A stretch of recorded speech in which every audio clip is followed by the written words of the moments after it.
비마세나 즉인의 전생. 이야기의 이야기는 부처님이 기원정사에 계실 때 풍치기를 잘하는 어떤 비구에 대해 말씀하신 것이다. 벗들이여, 이 세상에는 나와 같은 종족이나 성바지가 없다. 나는 큰 찰제리 종족의 출신으로서 성씨가 남아날 리가 없다. 내게는 금은 등 무수한 재물이 있고내 노비들까지도 쌀밥을 먹고 가서 국산의 옷을 입으며 가시국산의 향을 바른다. 그런데 나는 지금 출가하였기 때문에 이런 나쁜 음식을 먹고 거칠은 옷을 입고 있다. 하면서 장로나 중년이나 젊은 비구에게 제 신분을 자랑하며 남을 속이고 다녔다. 그런데 어떤 비구가 그 비구의 출생지를 알고 그것이 모두 거짓말에 불과하다는 것을 다른 비구들에게 말하였다. 비구들은 법당에 모여 거부들이여, 저 비구는 해탈로 나아가는 우리 교법 안에서 출가해 있으면서 저처럼 거짓말로 풍을 치고 다닌다 하면서 그의 부덕을 이야기하자 부처님은 다음과 같은 이야기를 들려주셨다. 옛날 브라흐마다타 왕이 바라나시에서 나라를 다스리고 있을 때 보살은 어느 거리의 서북쪽에 있는 바라문의 집에 태어났다. 그는 자라자 득차시라의 유명한 스승 밑에 가서 세부의 베다타와 18종의 학예를 배우고 일체의 기회에 정통하여 소궁취 박사라 불리었다. 보살이 이 생을 받았을 때에는 키가 작고 또 꼽추였다. 그는 생각하였다.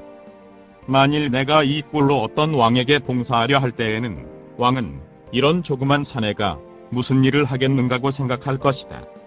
나는 키도 크고 몸에도 훌륭한 외관이 아름다운 사내를 앞세우고 나는 그 뒤에서 조종하여 살아가야 하겠다. 그래서 그는 그런 사내를 찾아 비마세나 인사를 나눈 뒤에 물었다.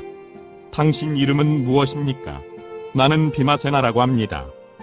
당신처럼 훌륭한 체격으로 왜 이런 천한 일을 하고 있습니까? 먹고 살려니 할 수 없지요. 이 직업을 그만두시오. 천하게 나와 같은 궁술사가 없지만은 만일 내가 어떤 왕을 만났을 때 그 왕은 이런 조그만 사내가 무슨 일을 하겠는가 생각할 것입니다. 그런데 만일 당신 같은 이가 그 왕을 보고 고 말한다면 왕은 당신을 채용할 것입니다. 그래서 당신은 지금보다 훨씬 편한 생활을 할 수 있을 것이니 나는 당신이 말을 이를 대신해주고 그 그늘에서 살아갈 수 있다면 우리 둘은 다 행복해질 수 있지 않겠습니까? 그 사내는 좋다고 승낙하였다. 그래서 보살은 그를 데리고 바라나시로 갔다.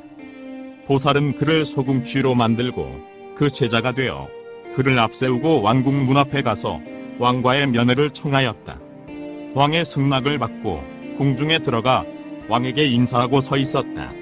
왕은 물었다. 그대들은 무슨 일로 왔는가? 나는 궁술사이온데 천하에 나만한 궁술사가 없습니다. 보수는 얼마나 받고 싶으냐? 대왕님, 반달에 천금만 주십시오. 그 사내는 누구냐? 대왕님, 제 제자입니다. 좋다, 그러면 봉사하라. 그때부터 비마세나는 왕에게 봉사하면서 무슨 일을 맡으면 보살이 대신 처리하였다. 그때의 가시국에 어느 숲에서 많은 사람이 다니는 길을 호랑이 한 마리가 나타나 사람들을 잡아먹었다. 그래서 사람들은 이 사실을 왕에게 아뢰었다. 왕은 바마세나를 불러 말하였다. 그대 저 호랑이를 잡을 수 있겠는가? 대왕님, 그 호랑이도 잡지 못한다면 어떻게 궁술사라 할 수 있겠습니까? 왕은 특별한 수당을 주고 그를 격려하였다. 그는 집에 돌아와 이 사실을 보살에게 알렸다. 보살은 가라고 승낙하였다. 비마세나는 보살도 같이 가자 하였다. 보살은 나는 가지 않겠지만 한 가지 방법을 가르쳐 주리라. 그대는 호랑이가 있는 곳으로 함부로 가서는 안 된다. 그 지방의 주민들을 모아 1000개나 2000개의 활을 가지고 거기 가서 호랑이가 나타날 때는 그대는 도망쳐 덤불 속으로 엎드려 있다가 주민들이 호랑이를 잡아 묶었을 때 그대는 댕경풀을 끌어들고 나와 죽은 호랑이 곁으로 가서 누가 이 호랑이를 죽였나? 나는 이 호랑이를 황소처럼 이 풀에 매어 선체로 몰고 가왕에게 드리려고 이 풀을 꺾으려 술 속에 들어갔던 것이다. 나 없는 동안에 누가 이 호랑이를 죽였는가? 고하라. 그러면 그들은 두려워하여 왕에게 알리지 말라고 많은 재물을 줄 것이다. 그리고 그 호랑이는 그대가 잡은 것이 되어 왕에게서도 많은 상을 받게 될 것이다. 비마세나는 이 말을 듣고 나아가 보살이 말한 방법으로 호랑이를 잡아 숲의 위험을 없애고 여러 사람들에게 둘러싸여 바라나시로 돌아와 왕을 배웁고 아뢰었다. 대왕님, 호랑이를 잡았습니다. 왕은 기뻐하면서 많은 재물을 주었다. 또 어느 날 사람들은 어떤 길에 들소가 나타났다고 왕에게 아뢰었다. 왕은 곧 비마세나를 보내었다. 그는 먼저 호랑이를 잡을 때처럼 보살이 가르친 방법으로 그 들소를 잡아왔다. 왕은 또 많은 재물을 주고 그는 큰 권세를 얻었다. 권세를 얻은 그는 마음이 교만해져 보살을 업신여기고 그 말도 듣지 않았다. 그리하여 그는 보살에게 말했다. 나는 당신 덕택으로 생활하고 있지 않습니다. 당신은 내 수행인에 불과하지 않습니까? 며칠이 지나 어떤 적국의 왕이 바라나시를 포위하고 통곡했다. 나라를 주겠는가? 그렇지 않으면 싸우겠는가? 왕은 싸우자 하고 비마세나를 보내었다.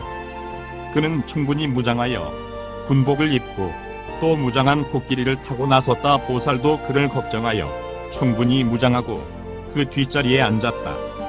코끼리는 많은 군사들에 둘러싸여 성문을 나가 전장으로 향하였다. 그때에 비마세나는 적의 북소리를 듣고 떨기 시작했다. 보살은 그가 코끼리에서 떨어져 죽지는 않을까 걱정하고 코끼리에서 떨어지지 않도록 고삐에 걸어 꼭 붙잡고 있었다. 그는 적의 군사를 바라보고 너무나 겁을 내어 코끼리 등에서 오줌을 쌌다. 보살은 그것을 보고 비마세나여, 그대는 앞뒤가 일치하지 않구나.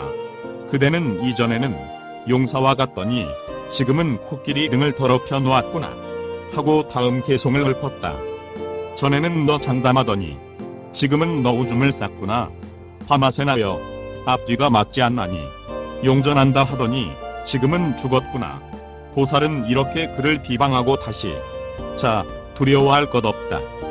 내가 있는데 왜 기가 죽느냐 하고 그를 코끼리 등에서 내려놓으며 자, 목욕하고 돌아가 있어라 하고는 이제는 내가 이름을 드날릴 때다 하고 전장으로 나가 고함을 치며 적진으로 돌진하여 적의 왕을 사로잡아 바라나시 왕에게 갔다.